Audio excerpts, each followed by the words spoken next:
இந்த சுத்திகரிப்பு நேரத்தை சரியானபடி நாம் பிரயோஜனப்படுத்தி கொள்ள வேண்டும். கர்த்தருடைய பரிசுத்த நாமத்திற்கு மகிமை உண்டாவதாக. இந்த உபவாச நாளில், இந்த சுத்திகரிப்பு நேரத்தில் நாம் நம்மை நாமே ஆராய்ந்து அறிந்து தேவ சமூகத்தில் நமக்குள்ள இருக்கிற பாவங்கள், குறைகள், குற்றங்கள், தேவனுக்கு விரோதமான செயல்கள் இவையெல்லாம் அறிக்கை செய்ய வேண்டும்.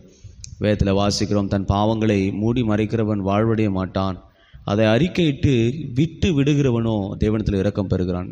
பாவத்தை அறிக்கையிட்டு விட்டு விடுகிறதுக்கு ஒரு நல்ல சமயம்தான் இப்படிப்பட்டதான ஒரு சுத்திகரிப்பு நேரங்கள். அப்போது நாம் என்ன செய்ய வேணும்? இந்த காலங்கள், இந்த நேரங்களை பயன்படுத்தி கொண்டு பாருங்கள், மாதத்தில் ஒரு முறை தான் நமக்கு இப்படிப்பட்ட சுத்திகரிப்பு நேரம் வருகிறது. ஆனால் ஒரு கர்த்தருடைய பிள்ளைகள் அனுதினமும் சுத்திகரிக்க வேண்டும் என்பதை வேதம் நமக்கு காண்பிக்கிறது. இந்த காலவேளை நம்முடைய தியானத்திற்காக இந்த சுத்திகரிப்பின் முதல் நாளில் யோவான் சுவிசேஷத்தின் புஸ்தகத்துக்கு நம்முடைய கவனத்தை திருப்போம். யோவான் சுவிசேஷம் அதனுடைய 13ஆம் அதிகாரத்தை நம்முடைய கவனத்துக்கு கொண்டு வருவோம். 13ஆம் அதிகாரம்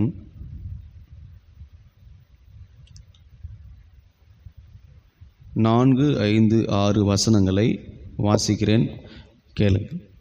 போஜனத்தை விட்டு எழுந்து வஸ்திரங்களை கழற்றி வைத்து ஒரு சீலையை எடுத்து அறையிலே கட்டிக்கொண்டு பின்பு பாத்திரத்தில் தண்ணீர் வார்த்து சீசருடைய கால்களை கழுவவும் தாம் கட்டி கொண்டிருந்த சீலையினாலே துடைக்கவும் தொடங்கினார்.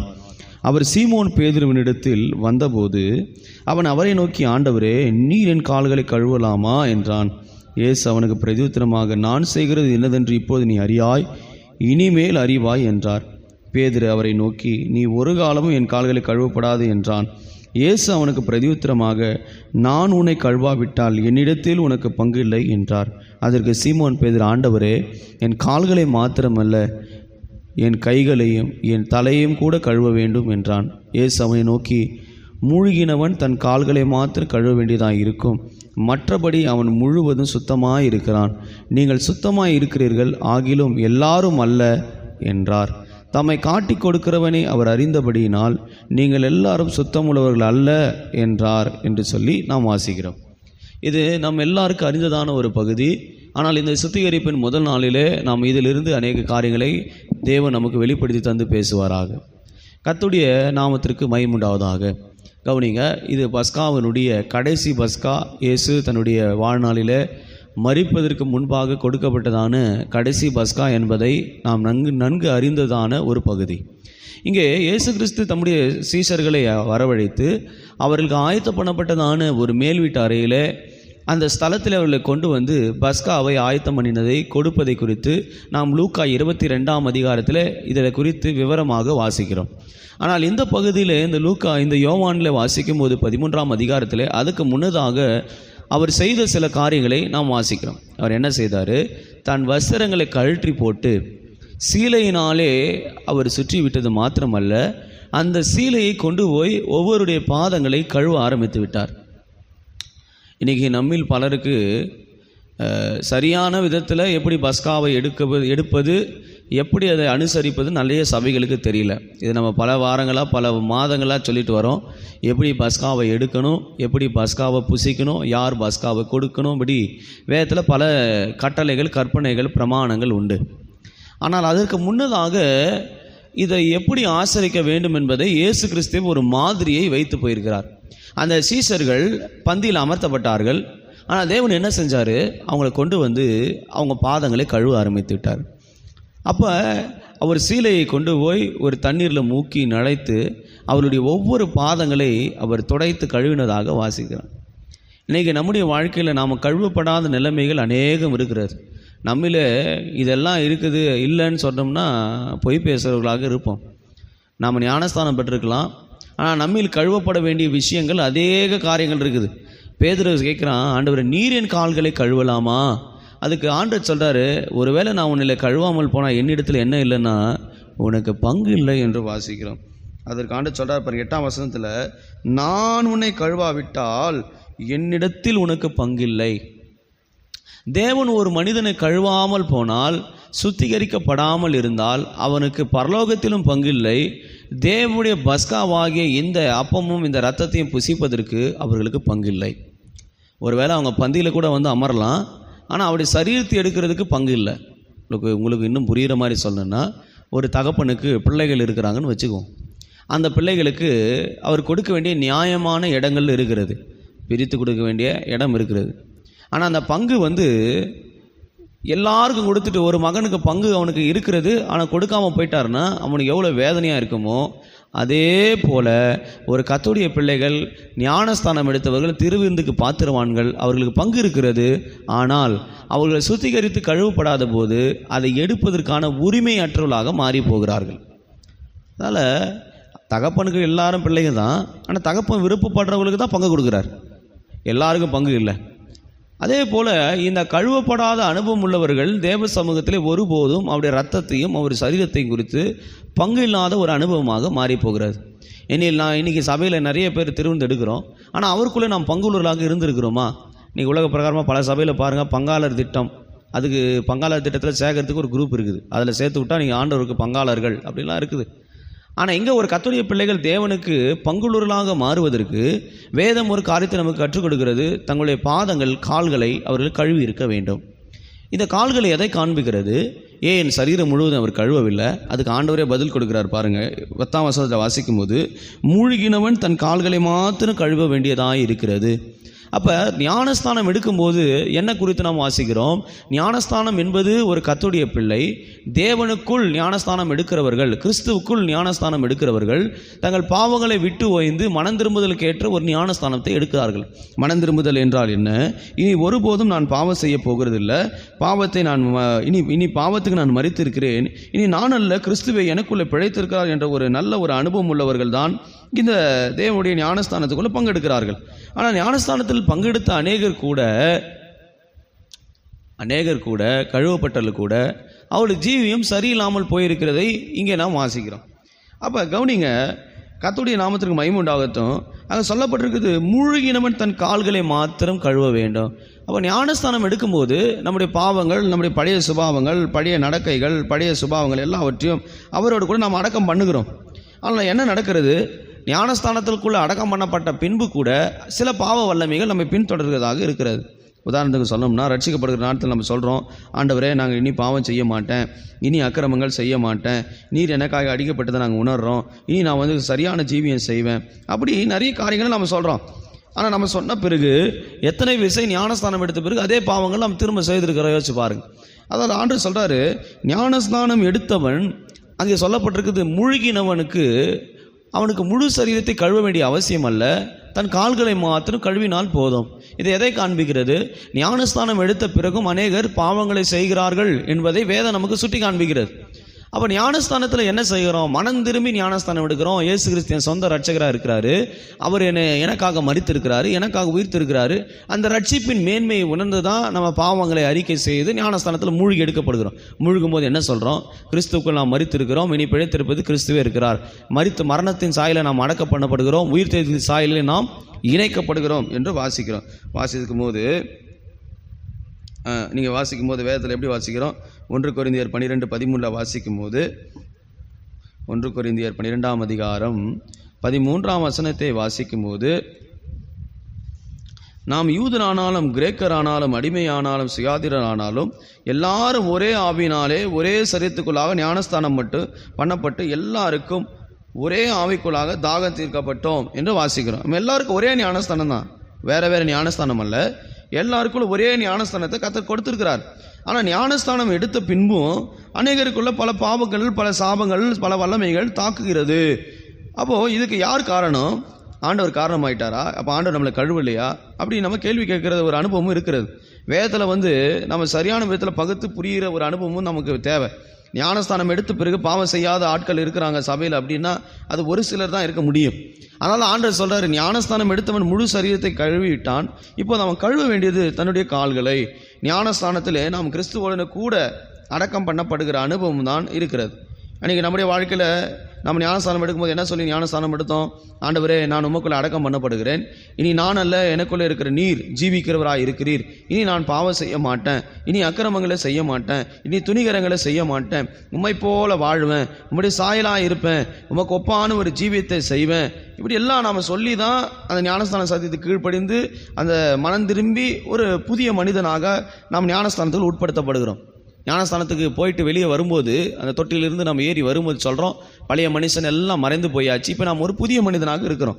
ஆனால் அந்த புதிய மனிதனுடைய சாயல், புதிய மனிதனுடைய சுபாவங்கள் நமக்குள்ளே இருக்கிறதா அப்படின்னு ஒரு கேள்வி கேட்போம்னா அது வெகு சிலருக்கு தான் இருக்கிறது. ஞானஸ்தானம் என்பது நாம் கிறிஸ்துவுடனே ஜலத்தினால் எடுக்கிறதான ஒரு அனுபவமும் இருக்கிறது. அது நம்ம மூழ்கி, இன்னைக்கு நிறைய பேர் மூழ்கிக்க கூட எடுக்கிறது இல்லை. இன்றைக்கி தண்ணி தெளிப்பு ஞானஸ்தானம் இருக்குது, பல ஞானஸ்தானங்கள் கொடுக்குறாங்க. சிலர் நீங்கள் தண்ணியில் முழுக வேண்டியதில்லை, ஆவியானவரே மேலே ஞானஸ்தானம் கொடுத்து, இப்படி பல உபதேசங்கள் இருக்கிறது. ஆனால் ஒரு மனம் திரும்பி எடுக்க வேண்டியதான ஞானஸ்தானம் எடுத்தால்தான் திருவிருந்திலே பங்கு பெற முடியும். இன்றைக்கி சில சபையில் ஞானஸ்தானம் கொடுக்காம கூட திருவிருந்து கொடுக்குறதா கேள்விப்படுறேன். அது தேவனுக்கு விரோதமான செயலாக இருக்கிறது. அப்போஸ்தலர் நடபடிகளை 2:38 வாசிக்கும் போது அங்கே என்ன வாசிக்கிறோம்? மனம் திரும்பினால் ஞானஸ்தானம் பெறுங்கள் என்று வாசிக்கிறோம். அப்போஸ்தலர் நடபடிகள் 8:15 நான் வாசிக்கும் போது, அப்போஸ்தலர் 8:15 வாசிக்கும் போது, இவர்கள் வந்தபொழுது அவர்கள் ஒருவனும் பரிசுத்த ஆவியை பெறாமல் கர்த்தராகிய இயேசு கிறிஸ்து ஞானஸ்தானத்தை மாத்திரம் பெற்றிருந்தவர்களாக கண்டு அவர்கள் மனம் திரும்புதலுக்கு ஏற்றதான ஒரு ஞானஸ்தானத்தை பெற்றவர்களாக இயேசுவின் நாமத்தினாலே ஞானஸ்தானம் பெற்றதை குறித்து அங்கே வாசிக்கிறோம். சமாரியா நாட்டிலே அவர்கள் பிலிப்பினுடைய உபதேசங்களை கேட்டு அந்த வார்த்தைகள் எல்லாம் அறிந்திருந்தார்கள். அந்த வார்த்தை நிமித்தம் மனம் திரும்பி ஞானஸ்தானம் பெற்றிருந்தாங்க. ஆனால் அங்கே பெற வேண்டியதான மற்ற ஸ்தானங்களை பெறவில்லை. இப்போ நான் அதுக்குள்ளே போகலை. ஒரு கர்த்தருடைய பிள்ளைகள் மனம் திரும்பி ஞானஸ்தானம் பெற்றிருந்தால் அவர்கள் முழு சரீரத்தை கர்த்தர் கழுவி இருக்கிறார். ஆனால் பாதங்களை கர்த்தர் கழுவும்படியாக மறுபடியும் சொல்லுகிறார். மத்தேயு 3 வாசிக்கும் போது, மனம் திரும்புதல் கேட்ட ஞானஸ்தானத்தை யோவான் கொடுத்தான், எனக்கு பின்னாக வருவர் ஜலத்தினால் மாத்திரமல்ல ஆவியினாலும் அக்கினினாலும் அவர் பரிசுத்தாவினாலும் உங்களுக்கு ஞானஸ்தானம் கொடுப்பார் என்று வாசிக்கிறோம். அப்போ நாம் பெற வேண்டியதான ஸ்தானங்கள் நிறைய இருக்கிறது. ஆனால் இங்கே சொல்லப்படுகிற மூழ்கி எடுக்க வேண்டிய தண்ணீர் ஜலத்தினால ஞானஸ்தானம். நாம் ஜலத்தினால் ஞானஸ்தானம் எடுக்கப்பட்ட பின்பு திரும்ப கால்களை கழுவ வேண்டிய அவசியம் என்ன? நாம் மனம் திரும்பியாச்சு, நாம் கழுவியாச்சு, ஆனால் திரும்பவும் கர்த்தர் கால்களை கழுவ சொல்கிறார். ஏன்? பஸ்கா எடுக்கும்போது நாம் சரீர பிரகாரமாக சொல்லணும்னா நாம் சாரியத்தில் என்ன செய்கிறோம்? எல்லோரும் திருவிருந்து எடுக்கும்போது லைனாக நிற்க வைக்கிறோம். நிற்க வச்ச பிறகு என்ன செய்கிறோம்? அவர்கள் நின்ற பிறகு தண்ணீர் கொண்டு ஒவ்வொரு பாதங்களை கழுவுறோம். ஒரு பாதத்தை ஒருவர் மாறி மாறி கழுவி அந்த பிரமாணத்தை நாம் நிறைவேற்றோம். ஆனால் இங்கே இதுக்குள்ளே ஒரு ஆவிக்குரிய சத்தியங்கள் மறைஞ்சிருக்குது பாருங்க. அங்கே முழு சரீரத்தையும் அது கழுவுறதுக்கு ஞானஸ்தானம் போதுமாக இருக்கிறது. ஆனால் அவர் கால்களை கழுவ வேண்டும் என்று கர்த்தர் சொல்லுகிறார். ஏன் அப்படி சொன்னார்? நீங்கள் வாசித்து பாருங்கள். தம்மை காட்டி கொடுக்கிறவன் அவர்கள் இருந்தபடியால் நீங்கள் எல்லாரும் சுத்தம் உள்ளவர்கள் அல்ல என்று வாசிக்கிறோம். அப்போது இந்த கால்களை கழுவ வேண்டியதான அனுபவம் ஏன் வந்தது? ஆண்டவர் சொல்கிறாரு, உங்களில் சிலர் என்னவா இல்லைன்னா சுத்தம் உள்ளவர்களாக இல்லை. இன்னைக்கு நமக்குள்ளே எத்தனை சுத்தம் இல்லாத தன்மைகள் இருக்குது அப்படின்னு கேட்டால் நிறைய இருக்குது. சிலர் சரியாக குளிக்கிறது இல்லை, சரியாக பரிசுத்தத்தில் நிற்கிறது இல்லை, மாம்சிக பிரகாரமான சுத்தம் இல்லை, ஆவிக்குரிய வாழ்க்கையிலும் சுத்தம் இல்லை. தேவன் நம்மை அசுத்தத்திற்கு அல்ல பரிசுத்தத்துக்கே அழைத்திருக்கிறார். இது எங்கே வாசிக்கிறோம்? 1 தெசலோனிக்கேயர் புஸ்தகத்தை நம்ம கவனத்தை திருப்பும் போது 4:7 வாசிக்குமானால் 1 தெசலோனிக்கேயர் 4:7 வாசிக்கும் போது, தேவன் நம்மை அசுத்தத்திற்கு அல்ல பரிசுத்தத்திற்கே அழைத்திருக்கிறார். ஆகையால் அசட்டை பண்ணுகிறவன் மனுஷரை அல்ல, தமது பரிசுத்த ஆவியை தமக்கு தந்தறின தேவனையே அசட்டை பண்ணுகிறான் என்று நாம் தெசலோனிக்கேயரில் வாசிக்கிறோம். தேவன் நம்மை அழைத்தது அசுத்தத்திற்காக அல்ல, நாம் பரிசுத்தலாக இருக்கும்படியாக அழைத்திருக்கிறார். நாம் ஞானஸ்தானம் பெறும்போது தேவன் நம்ம அசுத்தத்திற்குள்ளே உழன்று போவதற்காக தேவன் நம்மை தெரிந்து கொள்ளவில்லை. தேவன் நம்மை தெரிந்து கொண்டதின் நோக்கம் நாம் பரிசுத்தர்களும் பிழையற்றவர்களும் மாசற்றவர்களும் தேவ சமூகத்திலே எட்டத்தக்கதான ஒரு ஜீவியத்தை செய்வதற்கு நம்மை அழைத்திருக்கிறார். ஆனால் ஞானஸ்தானம் எடுத்துங்க பாவம் செய்கிறது இல்லையா அப்படின்னா நிறைய பாவங்களை செய்கிறோம். விசுவாசிகள் செய்கிறாங்க, ஊழியக்காரர்கள் செய்கிறாங்க. அதனால தான் ஆண்டவர் சொல்கிறாரு, ஞானஸ்தானம் எடுத்தவன் சரீரம் முழுவதும் கழுவியாச்சு, ஆனால் இப்போ அவனை கழுவ வேண்டிய ஒரு காரியம் இருக்குது. அது தன்னுடைய கால்களை கழுவ வேண்டும். சரீரத்தில் இந்த முழு சரீரத்தை தாங்கிறது இந்த பாதங்கள் தான். ஒருவேளை இந்த பாதங்கள் இல்லாமல் போச்சுன்னா நம்ம நடக்க முடியாது, நாம் நிற்க முடியாது. நான் ஒரு சகோதரரை பார்த்தேன், சுகர்னால் 2 கால்களை அந்த விரல் அந்த கால்கள் முழுவதுமாக அறுத்து எடுத்துகிட்டு இருக்கிறாங்க ஆப்ரேஷன் பண்ணி. இப்போ அவர் நிற்பதற்கு ஸ்ட்ரென்த் இல்லை. இப்போ என்ன செய்கிறாரு? அதுக்கு தகுந்த போல் ஒரு செருப்பை உருவாக்கி அந்த செருப்புக்குள்ளே காலை வச்சு தான் நடக்க முடியுது. இல்லாமன்னா அவர் தடுமாறி கீழே தான் விழணும். அதே போல் இந்த முழு சரீரத்தையும் எங்கே நிற்க வைக்கிறாருன்னா பாதங்கள் தாங்குறது. அப்போ இந்த பாதங்கள் ஆண்டவர் என்ன செய்கிறாருன்னா, இதை முழு சரீரத்தையும் தீட்டுப்படுத்துகிற காரியங்கள் இருக்கிறது. மனுஷனுக்குள்ள இருந்து புறப்படுகிறது மனுஷனை தீட்டுப்படுத்தும், மனுஷனுக்குள் போவது மனுஷனை தீட்டுப்படுத்தாது என்று நாம் இயேசு கிறிஸ்து ஓமையாக சொன்ன வார்த்தைகளிலிருந்து நாம் அதை கவனிக்கிறோம். இன்றைக்கி நம்முடைய வாழ்க்கையில் சுத்தமில்லாத தன்மைகள் எத்தனை இருக்கிறது? விசுவாசிகளாகட்டும், ஊழியக்காரர்களாகட்டும், நமக்குள்ளே சுத்தமில்லாத தன்மைகள் அநேகம் இருக்கிறது. யூதாஸ் காரியத்து சுத்தமில்லாதவன் என்பதை ஆண்டவரே சாட்சி கொடுக்குறார். எதனால் அவன் சுத்தம் இல்லாமல் போயிட்டான்? ஒருவேளை அவன் சரியாக குளிக்காமல் போயிட்டானா? ஒருவேளை அவன் என்ன ஏதாவது வீட்டில் ரொம்ப அசுத்தமானது உடையோடு வந்துட்டானா? இல்லையே, எல்லாம் சரியாக தான் இருந்தானே. ஆண்டவர் போல் இருந்தான், பார்க்க ஆண்டவர் போல் ரூபமாக இருந்தான், எல்லாம் சரியாக இருந்தான். எங்கே தெரியுமா தவறி போனான்?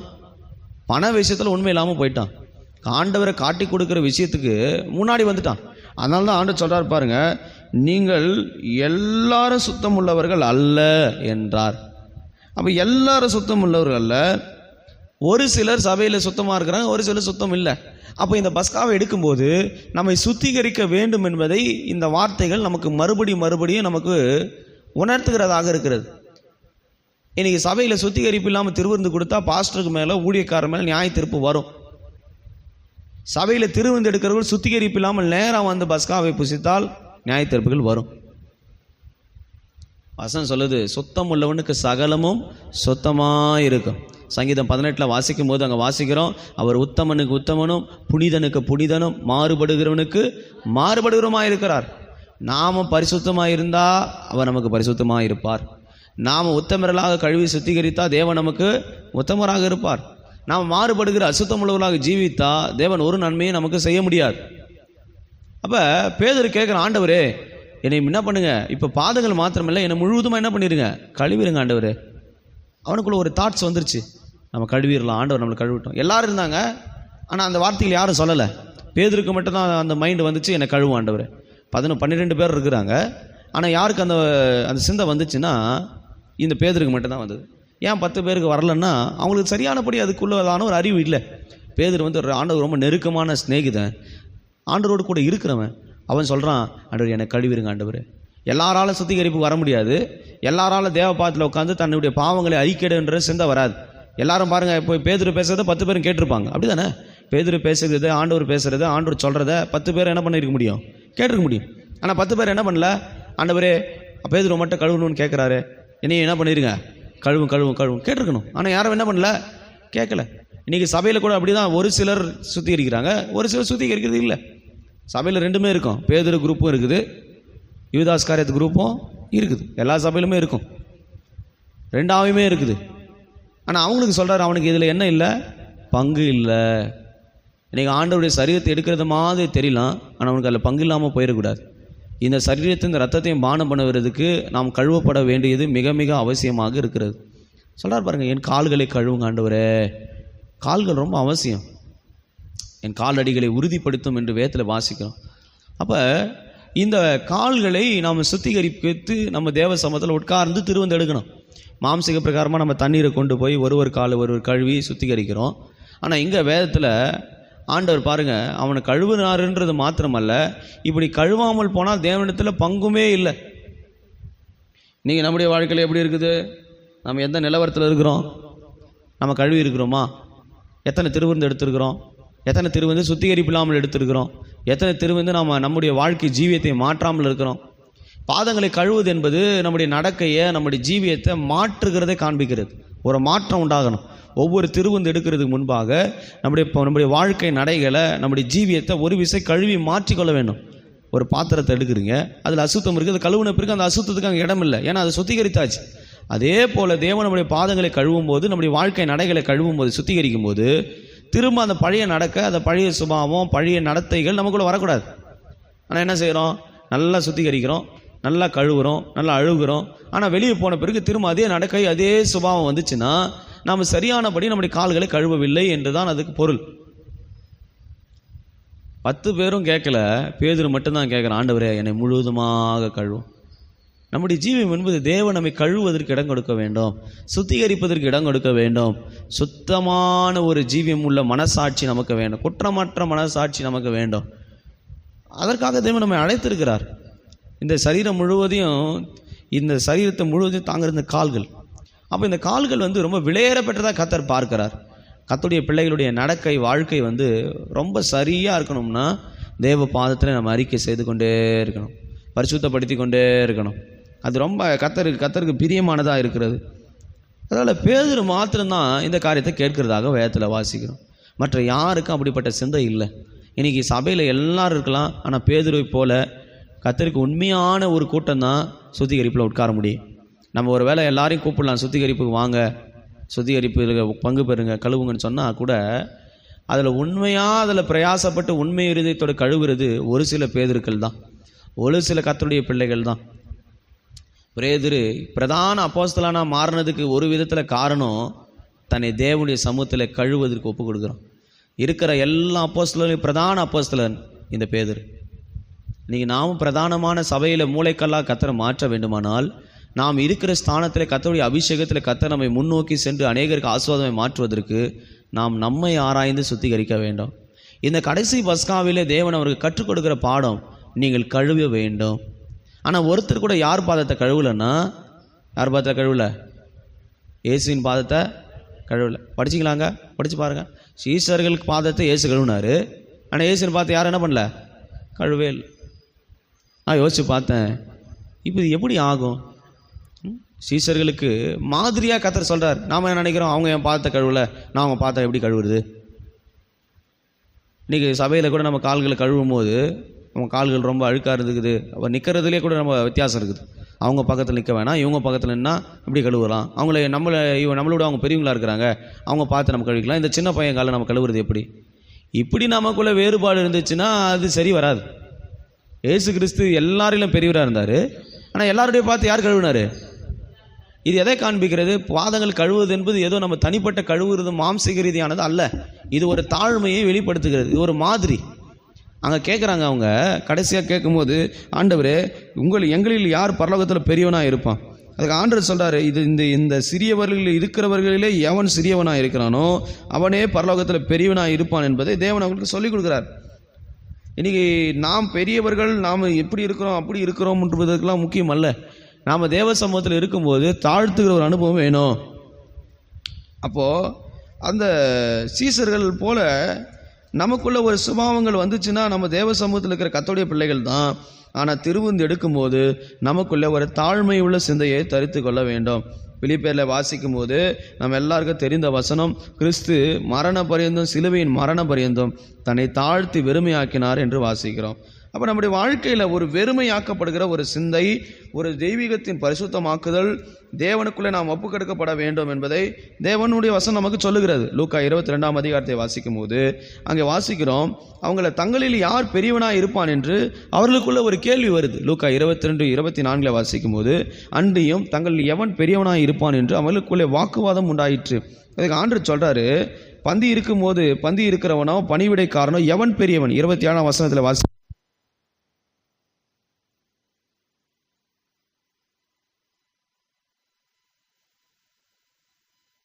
காரணம் இருக்கிறேன். நீ நம்மளே வேலை சொன்னால் சபையில் செய்ய முடியல, ஊழியத்தில் ஒரு வேலை செய்யுங்க, உதவி செய்யுங்கன்னா உதவி செய்ய முடியல, ஒரு காரியத்தில் பணிவிடை செய்ய முடியலன்னா பரலோகத்தில் எப்படி பெரியவனா இருக்க முடியும்? ஆண்டவர் ஒரு மாதிரியை வைக்கிறார். அவங்களுக்கு சொல்லும் போது சொல்றாரு, நம்ம யோவான் 13 சொல்லும் போது, நான் உங்களுக்கு செய்தது போல நீங்கள் செய்யும்படி உங்களுக்கு மாதிரியை காண்பித்தேன் என்று யோவான் 13ஆம் அதிகாரம் 15ஆம் வசனத்திலே வாசிக்கிறோம். அவர் செய்து விட்டுட்டாருன்னு அல்ல, நாம் அதை மாதிரியாக வைத்திருக்கிறோன்னா இது கடைபிடிக்க வேண்டியதான ஒரு பிரமாணம். அப்போ அங்கே வேதத்தில் வாசிக்கிறோம் பாருங்க, கவனிங்க. அங்கே சொல்லப்பட்டிருக்கிறது வசனத்தில், அந்த ஜனங்கள் யார் பெரியவன் கேட்கும் ஆண்டவர் சொல்றாரு, எல்லாரையும் நாம் எப்படி இருக்கணுமா? சிறியவனாக இருக்கிற ஒரு எண்ணம் நமக்கு வேணும். பந்தி இருக்கிறவனோ பணிவிடைக்காரனோ, நான் உங்கள் நடுவில் பணிவிடைக்காரன் போல, மேலும் எனக்கு நேரிட்ட சோதனைகளில் என்னோடு கூட நிலைத்திருக்கிறோம் நீங்களே. அப்போ தேவனுடைய ராஜ்யத்தில் அங்கே வசனம் சொல்லப்பட்டிருக்கிறது, உங்களுக்குள் அப்படி இருக்கக்கூடாது. உங்களில் பெரியவன் சிறியவனை போலவும் தலைவன் பணிவிடைக்காரன் போல இருக்க கடவன் என்று லூக்கா 22, 26, 27 வசனங்களில் நாம் வாசிக்கிறோம். அப்போ பந்தி இருக்கிறவங்களை விட ஆண்டவர் எப்படி இருந்தார்னா பணிவிடைக்காரரை போல இருந்தார். அப்போ இந்த கால்களை கழுவுவது என்பது எதை காண்பிக்கிறது? நாம் நம்முடைய சமூகத்தில் ஒரு தாழ்மையை, ஒரு பணிவை நமக்குள்ளே உருவாக்கணும். இது தானாக உருவாகிற ஒரு அனுபவம் வேணும். நீங்கள் நிறைய சபையில் எப்படி இருக்கிறாங்கன்னா, என் சபை, இந்த சபை தான் பெரிய சபை, அந்த சபை தான் பெரிய சபை, நாங்கள் பெரிய ஆட்கள், நீங்கள் பெரிய ஆட்கள். இந்த சிந்தையோடு நம்ம திருவிந்து எடுத்தால் தேவனிடத்திலிருந்து ஒரு நன்மையை பெற முடியாது. அப்போ கழுவுவது என்பது ஒரு விதத்தில் தாழ்மையை நமக்கு சொல்லி கற்றுக் கொடுக்கறதாக இருக்கிறது. இன்னைக்கு நிறைய பேருக்குள்ள இல்லாத ஒரு ஆவி இருக்குது, அது பெருமை. பெருமையோடு நாம் திருவிந்து எடுக்க முடியுமா? யோசிச்சு பாருங்க. இயேசு கிறிஸ்து இருந்தார், அவர் எல்லாரிலும் பெரியவர். பூமி அவரால் உண்டாக்கப்பட்டது, சகலம் அவரால் உண்டாக்கப்பட்டது, தேவனுடைய தற்சொருமாக இருக்கிற ஒரே குமாரனா இருக்கிறார். ஆனால் அவர் தான் வஸ்திரங்களை கழட்டி சீலையை கொண்டு வந்து அவருடைய பாதங்களை ஒவ்வொன்றாக கழுவுகிறார். நீங்கள் நமக்குள்ள எப்படி இருக்கிறது? அப்படிப்பட்ட தாழ்மை இல்லையா நமக்குள்ள? ஒருவேளை யூதாஸ் காரியத்தை யோசிச்சு பாருங்க. யூதாஸ் காரியத்தை காட்டி கொடுக்குறேன்னு அவருக்கு தெரியும். அவர் பார்த்த கழுவுமா ஏன் நினைச்சிருப்பாரு? நமக்குள்ள அப்படிப்பட்ட சிந்தை வருமா? கொலைகாரன், விபச்சாரக்காரன், நமக்கு விரோதமாக நிற்கிறவன், அவன் பார்த்த பையன் தொடுவோமா? நாம் என்ன செய்வோம்? அவன் காலை ஆண்டவர் வாரி விட்டு கீழே தள்ளினா போதுமே, அப்படிதான் நாம் நினைப்போம். ஆனால் ஆண்டவர் அவன் பார்த்த போய் என்ன பண்ணுறாரு? கழுவும் ஆண்டவர், இவனை கழுவும், இவனை கழுவும், இவனை கழுவும். அவனை மன்னிக்கிற ஒரு அனுபவம் இருக்கிறது. அவனை ஆண்டவர் சுத்திகரிக்கணும்னு நினைக்கிறார். பாவியை ஆண்டவர் சுத்திகரிக்கணும்னு நினைக்கிற போது நாம் என்ன நினைக்கிறோம்? அவனை விரோதியாக மாத்திரம். யூதாஸ் காரியத்தை செய்ததை விட யாராவது நமக்கு செய்ய முடியுமானா? முடியாது.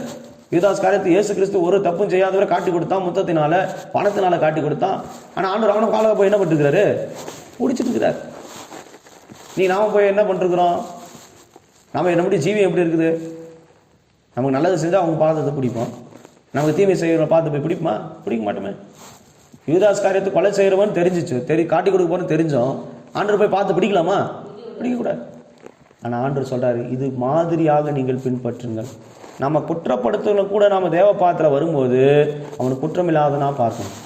நமக்கு விரோதமாக இருக்கிறவன வரும்போது கூட பந்தியில் உட்காரும்போது அவனுக்கு குற்றமற்றவனாக ஒரு மனசாட்சியில் நம்ம தூய்மை உண்டாக வேண்டும். ஆண்டவர் சொல்றாரு, இங்கில சில சுத்தம் இல்லாதவர்களா இருக்கிறீங்க, பாவமா இருக்கிறீங்க, அதனால் நான் சொல்றேன் இவங்க எல்லாரையும் கழுவணும். ஆண்டவரை கழுவணும்னு விருப்பப்படும் போது நாம் கழுவாமல் இருக்கலாமா? ஆண்டவர் யூதாசை கழுவணும் போது நாம் மற்றவர்களை பற்றி பரிசுத்தம் இல்லாமல் இருக்கலாமா? கசப்பான வைராக்கியங்கள் நமக்குள்ள இருக்கலாமா? யூதாசை கழுவாமல் ஆண்டு விட்டுக்கலாமே இல்லையா? 11 பேரில் அவனை என்ன பண்ணிருக்கலாம்? கொஞ்சம் தூரம் போயிடு யூதாசு அப்படின்னு சொல்லியிருக்கலாம். ஆனால் அப்படி செஞ்சார் ஆண்டவர் இல்லையா? நாம இருந்தால் நிச்சயமா அப்படி செஞ்சிருப்போம். அவனுக்கு விரோதி, இவனுக்கு எனக்கு விரோதி. ஆனால் தேவன் மன்னிக்கிறார், இயேசு மன்னிக்கிறார். அதான் சொல்றாரு, நான் ஆண்டவர் சொல்லும்போது சொல்றாரு, நான் உங்களுக்கு மன்னித்தது போல் நீங்க பிறருக்கு மன்னியுங்க. நாம செய்த தப்பிதங்களுக்கெல்லாம் ஆண்டவர் மன்னியாமல் போனா நாம யாரும் ஒரு கிருபாசனத்தை நெருங்க முடியுமானா? முடியாது. அப்போ யூதாஸ் காரியத்தை ஆண்டவரை மன்னிக்கிற போது, கழுவுற போது நாம் மற்றவங்களை சுத்திகரிக்கிற பரிசுத்தப்படுத்த. ஆண்டவரே, அந்த அம்மா எனக்கு விரோதமாக பேசிட்டாங்க, மன்னிச்சிடுங்க ஆண்டவரே. அந்த அக்கா எனக்கு விரோதமாக பேசிட்டாங்க, அந்த சகோதரி எனக்கு விரோதமாக பேசிட்டாங்க, சகோதரி எனக்கு விரோதமாக பேசிட்டாங்க. நாம் அவங்களை கழுவுறதுக்கு பரிசுத்தப்படுறதுக்கு தேவ சமூகத்தை சுத்திகரிக்கணும். நான் பேசிட்டேன், அவங்க என்ன பேசிட்டாங்க, எங்கள் 2 பேரும் என்ன பண்ணிடுங்க? மன்னிச்சிடுங்க. ஏசு கிறிஸ்து சிலுவைக்கு போறாரு. சிலுவைக்கு போகும்போது 1ஆம் வார்த்தையில் வாசிக்கிறோம், பிதாவே அவர்கள் மன்னியும் தாங்கள் செய்வது என்னது என்று அறியாமல் இருக்கிறார். அவங்க அறிஞ்சுதான் செய்யறான். சிலுவையில் அடிக்கும் போது தெரியாம யாரும் அடிப்பானா? அவன் அறியாமல் அடிச்சானா ஆண்டவர்னு அறியாமல் அடிக்கிறான்னு ஆண்டு சொல்றாரு. ஆனால் அவன் அடிக்கிறது தெரிஞ்சுதான் அடிக்கிறான். ஒரு மனுஷனை அடிக்கணும், எப்படியாவது கொன்றணும்னு தெரிஞ்சுதான் அந்த தாட்ஸில் தான் அவர் கொள்றான். ஆனால் ஆண்டு சொல்ல இவங்க என்ன பண்ணிருங்க? மன்னிங்க. நீ நமக்குள்ள அப்படிப்பட்ட மன்னிப்பின் சிந்தை வருதா? இல்லையே. பணிவிடை என்பது ஒரு தாழ்மையை காண்பிக்கிறது. பிலிப்பியர் 2ஆம் அதிகாரத்தில் வாசிக்கும் போது அங்கே நம்ம என்ன வாசிக்கிறோம்? பிலிப்பியர் 2ல் வாசிக்கும் போது கிறிஸ்துவின் தாழ்மை குறித்து அங்கே நம்ம வேதத்தில் நல்ல தெளிவாக வாசிக்கிறோம். 5ஆம் வசனத்திலிருந்து நாம் வாசிக்கும் போது 10ஆம் வசனத்தில் எப்படி வாசிக்கிறோம்? இயேசுவின் நாமத்தினால் வானோர் பூதலத்தோர் பூமிக்கு கீழானுடைய முழங்கால் யாவும் முடங்கும்படிக்கு பிதாவாகிய தேவனுக்கு மகிமையாக இயேசு கிறிஸ்து கர்த்தர் என்று நாவுகள் யாவும் அறிக்கை பண்ணும்படிக்கு எல்லா நாமத்திற்கு மேலான நாமத்தை அவருக்கு தந்தறினார். அவர் என்ன செஞ்சாரு? அவர் மனுஷருமாய் காணப்பட்டு மரண பரியந்தம், அதாவது சிலுவையின் மரணம் பரியந்தம் கீழ்ப்படிந்தவராகி தம்மை தாமே தாழ்த்தினார் என்று வாசிக்கிறோம். அப்படி ஒரு வெறுமை, ஒரு தாழ்மை, ஒரு பணிவிடை நாவி ஒரு கர்த்தருடைய பிள்ளைகளுக்கு வேணும். ஒரு நாள் ஒரு ஜபத்துக்கு போயிட்டு இருந்தோம். நாங்கள் ஊழியக்காரெல்லாம் போயிட்டு இருக்கும்போது ஒரு விசுவாசி, ஒரு சின்ன தம்பி தான், அவனை பெருக்க சொன்னாங்க. அவன் என்ன நினைச்சான்னு தெரில, அப்படியே நின்றுட்டே இருந்தான். ஒரு 5 நிமிஷம் இருக்கும். ஊழியக்காரரை வந்து, பெரிய ஊழியக்காரர், அவர் என்ன பண்ணிட்டார்? டக்குன்னு அந்த தொடப்பத்தை வாங்கி சரசரன்னு பெருக்கி தள்ளிட்டார். அப்போ அவர் சொல்றாரு, தம்பி நீ சபையில் இருக்கிறதுனால ஒன்றும் நம்ம வானத்திலிருந்து வரலப்பா, நமக்குள்ள ஒரு தாழ்மை வேணும். பெருக்கிறது ஒரு தப்பான வேலை இல்லையே, நம்ம ஜெபிக்கத்தானே பெருக்க போகிறோம். இன்னைக்கு நமக்குள்ள அப்படிப்பட்ட தாழ்மை இருக்குதா? இல்லை. அந்த அம்மா செய்யட்டோம், இந்த அம்மா செய்யட்டோம், இவங்க செஞ்சாதான் சரி, அவங்க செஞ்சாதான் சரி. நமக்குள்ள ஒரு பணிவிடை நாவை வேணும். சபைக்கு அடுத்த வேலைகளில் பணிவிடை செய்யணும். ஊழியத்தில் ஒரு பணிவிடை இருக்கணும், சபையில் ஒரு பணிவிடை வேலை செய்யணும். கர்த்தருடைய வேலைகள் எதுவாக இருந்தாலும் நமக்குள்ள ஒரு தாகம், ஒரு வாஞ்சை நமக்குள்ளே உண்டாக வேண்டும். பாருங்க, கவனிங்க, அந்த வேதத்தில் வாசிக்கும் போது நம்ம தெளிவாக வாசிக்கிறோம். பணிவிடையின் ஆவி தாழ்மை இல்லாமல் போனால் இதில் பங்கும் இல்லை, நமக்கு என்ன இல்லை, பாகம் இல்லை. நமக்குள்ள ஒரு பணிவிடையின் ஆவி வேணும். சபையில் ஒரு வேலை சொன்னாங்கன்னா அதை சரியானபடி செய்கிற பணிவிடையின் ஆவி. தூதர்கள் ஆண்டவருக்கு என்னவா இருப்பாங்க? பணிவிடையின் ஆவிகள் என்று வேதத்தில் படிக்கிறோம். அப்போ நம்ம தேவன் எப்படி படைச்சிருக்காங்க? தூதர்களாக படைச்சிருக்கார். அவருடைய தூதர்கள் நாம் இந்த பூமியில், அவருடைய தூதர்கள் நம்மளை கர்த்தர் படைச்சிருக்கிறார். அப்போ நமக்குள்ள ஒரு பணிவிடை வேணும். சபையில் அடுத்த வேலைகளில், சபைக்கு ஊழியத்துக்கு அடுத்த வேலைகளில் ஒரு பணிவிடையின் சிந்தை நமக்குள்ள உருவாக வேண்டும். அதோடு சேர்ந்து தாழ்மையும் நமக்குள்ள வேணும். தாழ்மையும் பணிவிடையும் ஆவி இல்லாமல் போச்சுன்னா நம்ம இப்படிப்பட்ட அனுபவங்களுக்குள்ளே போக முடியாது. இயேசு கிறிஸ்து என்ன சொல்லியிருக்கணும்? 11 பேரும் கூப்பிட்டு என் பாதங்களை என்ன பண்ணிடுங்க, கழுவுங்க, அப்படி தான் சொல்லியிருக்கணும். நாம இருந்தால் அப்படி தான் சொல்லியிருப்போம், என் காலை நீ கழுவு அப்படி சொல்லுவோம். ஆனால் ஆண்டு சொல்ல இல்லை, நான் என்ன பண்ணுறேன், உங்களுக்கு மாதிரியாக இருக்கும்படி என்னையே ஒப்பு கொடுத்து பலியாக ஒப்பு கொடுக்குறேன். நம்ம கழுவணும், மற்றவங்களை கழுவணும், நம்மையே கழுவணும். இது சுத்திகரிப்பை காண்புகிறது. நம்ம முழுவதுமாக கர்த்தருக்குள்ள ஒப்பு கொடுத்து ஆண்டவரே ஆண்டவரே ஆண்டவரே அந்த அம்மாவை மன்னிச்சிருங்க, என்ன மன்னிச்சிருங்க, கழுவணும். நீ அப்படி நான் அப்படி இல்லாமல் போனால், தேவனுடைய சமூகத்தில் இந்த சுத்திகரிப்பு இல்லாமல் போனால், அவரிடத்தில் என்ன இல்லைன்னா அவருடைய சரீரத்தையும் ரத்தத்துக்குள் நமக்கு பங்கு இல்லை. கால்கள் என்பது ஒரு நடத்திப்பை காண்பிக்கிறது. நீங்கள் அதே யோவானில் 12ஆம் அதிகாரத்தை வாசிக்கும் போது 3ஆம் வசனத்தில் ஒரு ஸ்திரீயை குறித்து வாசிக்கிறோம். அவங்க வாசிக்கும் போது, மார்த்தாள் என்று சொல்லப்படுகிற ஒருவள் பணிவிடை செய்து கொண்டிருந்தால், லாசரும் அவனோடு கூட பந்திற்குள்ள ஒருவனாய் இருந்தான். அப்பொழுது மரியாள் வெளியேற பெற்ற களங்கமில்லாத நலதம் என்னும் தைலத்தை ஒரு ராத்தல் கொண்டு வந்து அதை இயேசுவின் பாதத்தில் பூசி தன் தலைமயிரினால் அவருடைய பாதங்களை துடைத்தாள். அந்த வீடு முழுவதும் தைலத்தின் பரிமளத்தினால் நிறைந்திருந்தது. அப்பொழுது அவருடைய சீசர்களில் ஒருவனும் அவரை காட்டிக் கொடுக்க போகணுமாகிய சீமோனுடைய குமாரனாகிய யூதாஸ் காரியத்து இந்த தைலத்தை 300 பணத்துக்கு விற்று தரித்திற்கு கொடாமல் போனது என்ன என்றான். அதுக்கு இயேசு என்ன சொல்றாரு? 7ஆம் வசனத்தில், அப்போது இயேசு, இவளை விட்டுவிடு, என்னை அடக்கம் பண்ணுகிறதுக்கு நாளுக்காக இதை வைத்திருந்தால் தரித்திர எப்பொழுது உங்களிடத்தில் இருக்கிறாள், நான் எப்பொழுது உங்களிடத்தில் இரேன் என்றார். அப்போ அந்த பெண் யார் பாதத்தை கழுவிட்டான்னா ஆண்டோடைய பாதத்தை கழுவிட்டா. இந்த சீசர்களை விட ஒரு பெரிய கிருபை யார் கிடைச்சிச்சுன்னா இந்த மரியாளுக்கு கிடைச்சது. மரியாள்னா பல அர்த்தம் இருக்குது. ஒரு அர்த்தம் கண்ணீர். சரியாக துக்கிக்கிறவங்க, சுத்திகரிக்கிறவங்க இயேசுவின் பாதத்தில் விழுந்து கிடக்கிற அனுபவம் உள்ளவர்கள். இந்த சீசர்களுக்கு அப்படிப்பட்ட அனுபவம் கிடைக்கல.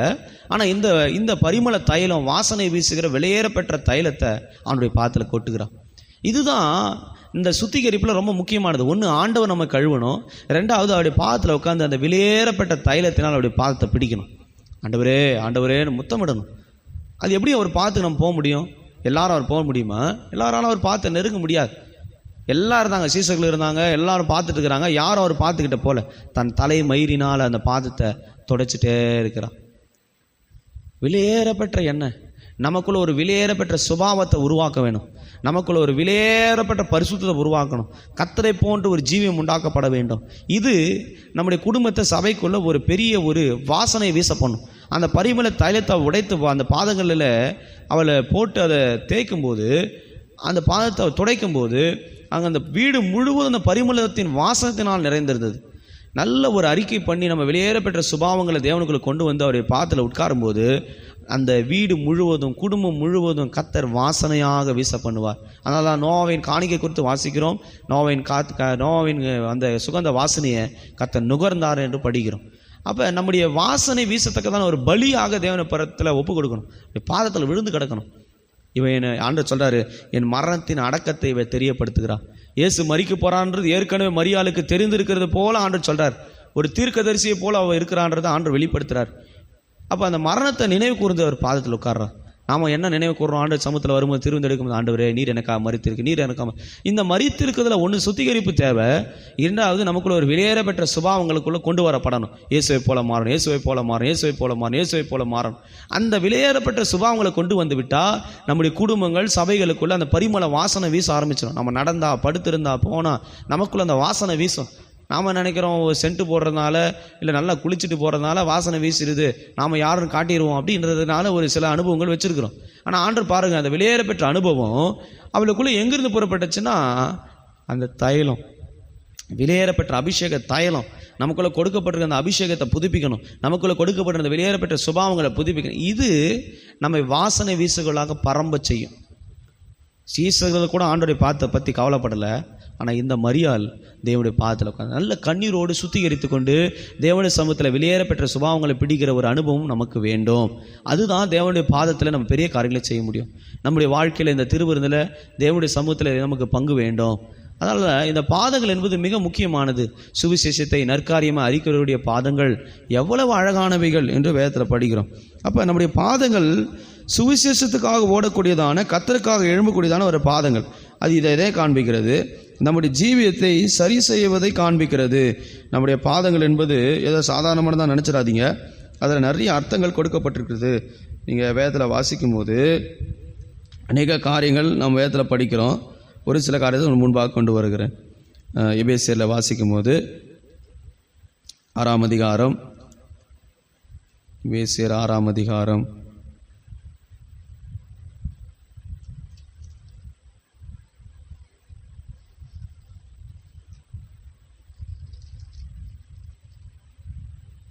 15 வாசிக்கும் போது, சமாதானத்தின் சுவிசேஷத்துக்குரிய ஆயத்தம் என்னும் பாதரட்சியை தொடுத்த கொண்டவர்களாயும் என்று வாசிக்கிறோம். ஒரு பாதம் என்பது கர்த்தருக்காக ஓடக்கூடியதான ஒரு பாதமாக மாறப்பட வேண்டும். ஏன் ஆண்டவர் கழுவுறாருன்னா, அந்த பாதம் ஆண்டவருக்காக நடக்கிற ஒரு நடையாக மாறப்பட வேண்டும். ஜீவியம் ஆண்டவர் போன்றதான ஒரு ஜீவியம். சமாதானத்தின் சுவிசேஷம் என்னும் பாதரட்சியை தொடுத்தவர்களாயும், அதுதான் எபேசியரில் சரியாக வாசிக்கிறோம். அப்படி காலடிகள் கர்த்தரை பிரியப்படுத்துகிறதாக, அப்படி இந்த வசனத்தில் கட்டப்பட்டதாக மாறப்படும். இப்படி கழுவினால் தேவன் நம்மை அவருடைய சிங்காசனத்தின் மகிமையில் நிலைநிறுத்துகிறாக இருக்கிறார். நீங்கள் வாசிக்கும் போது நீதிமொழிகள் 1ஆம் அதிகாரம் 16ஆம் வசனத்தில் வாசிக்கும் போது, அங்கே இந்த பாதங்கள் அநேக தீமையை செய்ய ஓடுகிறது என்று அங்கே வாசிக்கிறோம். நீதிமொழிகளில் வாசிக்கும் போது 1ஆம் அதிகாரம் 16ஆம் வசனத்தை வாசிக்கும் போது அங்கே என்ன வாசிக்கிறோம்? அவர்கள் கால்கள் தீங்கு செய்ய ஓடி இரத்தம் சிந்த தீவி இருக்கிறது என்று வாசிக்கிறோம். என் மகனே, நீ அவர்களோடு வழி நடவாமல் உன் காலை அவர்கள் பாதைக்கு விலக்குவாயாக. அப்போது ஒரு கர்த்தருடைய பிள்ளைகள் இந்த வாலிபருக்கான போதகத்தை எழுதுறது நம்ம வாசிக்கிறோம். நீதிமொழிகள் இந்த 1ஆம் அதிகாரத்தில் வாலிபர்களுடைய வழிகளை பற்றி சொல்லும்போது சாலமன் சொல்கிறாரு, நீ என்ன பண்ணுவோம், பாதங்களை அந்த தீமை செய்கிறவர்களோடும் ரத்தம் சிந்துகளோடு சேராத. ரத்தம் சிந்துகிறதுலாம் எதை காண்பிக்கிறது? பாவம், ரத்தத்தை காண்பிக்கிறதாக இருக்கிறது. ரத்தம் சிந்ததுக்கு ஏற்ற பாவங்கள் நமக்குள்ள வரக்கூடாது. அப்படிப்பட்ட காலடிகள் போகக்கூடாது. ஏன் நம்ம ஆண்டவர் கழுவி இருக்கிற அந்த பாதங்களை ஏன் கழுவி சொல்கிறாருன்னா, சுவிசேஷத்தை நற்காரியமாய் அறிவிக்கிற பாதங்கள். நம்ம தீர்க்கதரிசி புஸ்தகத்தில் வாசிக்கும் போது எவ்வளவு சீயோன் மலையின் மேலே அது எவ்வளவு அழகானவைகள். கர்த்தர் நம்முடைய பாதங்களை கழுவுறாருன்றது நம்முடைய நடக்கையை, நம்முடைய ஜீவியத்தையே மாற்றுகிற ஒரு அனுபவத்தை காண்பிக்கிறது. நம்முடைய நடக்க, நம்முடைய ஜீவியம் இது அப்படியே ஒரு டிரான்ஸ்ஃபார்மேஷன் ஆகணும். ஒவ்வொரு திருவந்து எடுக்கும் போதும் நாம் அதில் பங்கு உள்ளவர்களாக மாற்றப்படும் போது நம்முடைய பாதங்களை கழுவுகிற ஒரு அனுபவம் வேணும். ஏதோ தண்ணீரால் மாம்சீக பிரகாரமான உலக பிரகாரமான கழுவுதல் மட்டுமல்ல, நம்முடைய சுபாவத்திலே அது ஒரு மாற்றத்தை கொண்டு வருகிற ஒரு அனுபவமாக மாற்றிக்கொள்ள வேண்டும். கர்த்தருடைய நாமத்திற்கு மகிமை உண்டாவதாக. கவனிங்க, அந்த பஸ்காவில் ஆண்டவர் பாதங்களை கழுவினார். அதுக்கு முன்பதாக அந்த மரணத்தை நினைவு கூறுகிற வகையில் மரியாள் நலதம் என்னும் அந்த பரிமளத்தினால பாதங்களை கழுவினா. நாம் எதை பண்ணி கொண்டிருக்கிறோம்? இயேசு கிறிஸ்து பாதங்களை கழுவுவதற்கு அவருக்குள்ள ஒரு பணிவிடை ஆவி இருந்தது, அவருக்குள்ள ஒரு தாழ்மை இருந்தது. அதனால தான் பேதுரு கேட்டான் பாருங்க. அதுபோல் நாம் இன்னைக்கு கேட்கணும், ஆண்டவர் என்னை முழுவதுமாக கழுவிடுங்க ஆண்டவரே, என்னுடைய பாதங்கள் மாத்திரம் அல்ல, என்னை முழுவதுமாக கழுவும். ஞானஸ்தானம் எடுக்கப்பட்டவர்கள் எல்லாரும் சுத்தவான்கள் இல்லை. ஆண்டவரே சொல்கிறார், ஞானஸ்தானம் எடுத்து சரீரத்திலே சுத்திகரித்திருந்தால் கூட உன்னிடத்தில் அநேகருக்குள்ள சுத்தம் இல்லை. அதனால் நான் இப்போ இந்த பாதங்களை கழுவி உங்களை சுத்திகரிக்கிறேன் ஆண்டு சொல்கிறார். நமக்குள்ளே எத்தனையோ மறைவான பாவங்கள் இருக்கிறது. ஞானஸ்தானம் எடுத்திருக்கிறதுனால மாத்திரம் நம்ம சுத்திகரித்து விட்டோம் என்று சொல்ல முடியாது. யூதாஸ் காரியத்தை தேவனோடு கூட இருந்தான், ஆனால் அவனுக்குள்ள சுத்தம் இல்லை என்பதை ஆண்டவரே சாட்சி கொடுக்கிறார். இது நமக்கு மாதிரியாக கர்த்தர் வைத்திருக்கிறார். இந்த பஸ்காவிலே இந்த மாதிரியை நாம் பின்பற்றி நம்மை கழுவ வேண்டும், நம்மை ஆராய்ந்து அறிய வேண்டும். நீதிமொழிகள் 1ஆம் அதிகாரம் 16ஆம் வசனத்தை வாசிக்கிறது போல, தீமையை செய்ய நம்முடைய கால்கள் விரைந்து ஓடக்கூடாது, ரத்தம் சிந்த நம்முடைய கால்கள் விரைந்து ஓடக்கூடாது, மற்றவர்களுக்கு பாவம் செய்ய நம்முடைய கால்கள் விரைந்து ஓடக்கூடாது. இந்த ஜீவியம் பரிசுத்தமான நடக்கைக்குள்ளே காத்துக்கொள்ள வேண்டும். எபேசியர் 6:15 வாசிக்கிறது போல அங்கே வாசித்தோமே, நம்முடைய பாதங்கள் சுவிசேஷம் பாதரட்சியை தொடுத்தவர்களாய் தேவ தேவனுடைய சுவிசேஷத்தின் ஆயத்தத்துக்காக ஓடுகிற பாதங்களாக மாற வேண்டும். இந்த நாளிலிருந்து இந்த திருவிருந்திலிருந்து கர்த்தர் நம்மை கழுவும் போது அப்படியே சுத்திகரிப்பு நம்மை சுத்திகரித்து அவரை போல ஒரு சாயலாக்கி அவருடைய நடக்கை அவரை போன்ற ஒரு ஜீவியை நம்ம கொண்டு வரப்பட வேண்டாம். ஒரு மன்னிப்பு, ஒரு பணிவிடை நாவை, ஒரு தாழ்மை, வெளியேறப்பட்ட சுபாவங்கள் நமக்குள்ள உருவாக்குறது தேவனுடைய சமூகத்தில் அவருடைய பங்காக மாற்றுகிறது. யோசிச்சு பாருங்க. அப்படி பேதுரு கேட்டதுனால தான் இருக்கிறதுலேயே பிரதான அப்போஸ்தலன் பேதுரு. அவனை ஏமாத்தினவன் தான், ஆண்டுடையக்காக மறுதளித்தவன் தான். ஆனால் அவனுக்குள்ள ஒன்று சுத்தமாக்குற மனது அவனுக்குள்ளே இருந்தது. கர்த்தர் தன்னை சுத்தமாக்குறவர், கர்த்தாவே என்னை சுத்திகரியும் என்ற மனது அவனுக்குள்ளே இருந்தது. அதனால தான் இருக்கிற அப்போஸ்தலர் பிரதான அப்போஸ்தலனாக கர்த்தர் அவனை உயர்த்தினார். இருக்கிறவர்களிலே பரலோகத்தில் பெரியவர்களாக இருக்க வேண்டும் என்று அந்த சீஷர்கள் கேட்டாங்க. ஆண்டு சொன்னார், பணிவிடைக்காரனாக இருக்கிறவன் பரலோகத்திலே பெரியவனாக இருப்பான். பேதுரு எல்லாருக்கும் பணிவிடை செய்கிறவனா இறங்கிட்டான். ஆண்டவருடைய சமூகத்தில், ஆண்டு நீங்கள் சொல்லுங்கப்பா நான் செய்கிறேன்னு.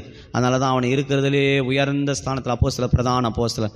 நம்முடைய வாழ்க்கையில் பணிவிடையும் தாழ்மையும் மன்னிப்பும் வெளியேற பெற்ற சுபாவங்களை உருவாக்கி நம்முடைய பாதங்களை சரியாக காத்து நடந்தால் நாம் அவருக்குள்ள பங்குள்ளவர்களாகி இந்த திருவிருந்தை சரியான விதத்தில் எடுத்து ஆசோதனை பெற முடியும். கண்ணில் முடிய ஆண்டவரே, நம்முடைய சமூகத்தில், நம்முடைய ரத்தத்தில், நம்முடைய சரீரத்தில் என்னை பங்குள்ளவர்களாக மாற்றுங்க ஆண்டவரே. ஆண்டவரே, நான் ஞானஸ்தானம் பெற்றிருக்கிறது உண்மைதான் கர்த்தாவே. ஆனால் இன்னும் சுத்திகரிக்கப்படக்கூடாமல் இருக்கிற அநேக சுபாவங்கள் இருக்குது சுவாமி. ஒரு விசை கூட எங்களை ஆராய்ந்து அறிந்து எங்களை சுத்திகரியும் கர்த்தாவே. எங்களை சுத்தமுள்ளவர்களாக மாற்றுங்கப்பா. சுத்தமுள்ளவனுக்கு சகலமே சுத்தமாயிருக்குமே. தேவனமை அசுத்தத்திற்கல்ல பரிசுத்தத்திற்கே அழைத்திருக்கிறார் என்று வாசிக்கிறோமே. அந்த பரிசுத்தத்தை பெற்றுக்கொள்ள எங்களுக்கு கிருபை தாருங்க தாவே.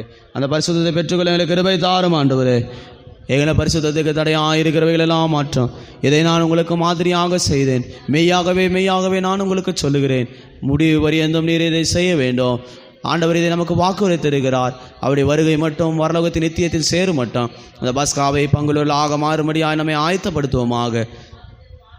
ஷரபல ரகதுடா இரபி ரபல ரகதுடா ஒருமி நமாங்கா ஷரபலகதிடா ரிபி கரபாங்கரமனா இரபோ ஷபலகதுடா ரிபி ரபாங்கா துரிபி சந்தடாய் தீ கரபாலகதுடானி.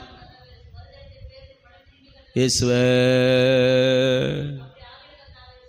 கழுவுங்கப்பா, என்னை கழுவுங்கப்பா, உம்மை போல மாற்றிடுங்க ஆண்டவரே. என்னை முழுவதுமாக கழுவுங்க தாவே. பேதுரு கேட்டது போல கேட்கிறோம் ஐயா. எங்களிடத்தில் பங்கு உண்டாகணுமே. இந்த திருவெந்தல உம்முடைய சமத்தில் எங்களுக்கு பங்கு கிடைக்கணுமே. ஷனந்தடா ரிபி ரபல ரகது ரிபி ரிபி ரபகரபலகதுடா இரபி சந்தட ரகது ரிபி ரபகரபி துரபல ரபல ரகதுடா. ஆவியானவர் உதவி செய்யுங்க, ஆவியான உதவி செய்யுங்க ஆண்டவரே. போராடி ஜெபம் பண்ணுவோமாக.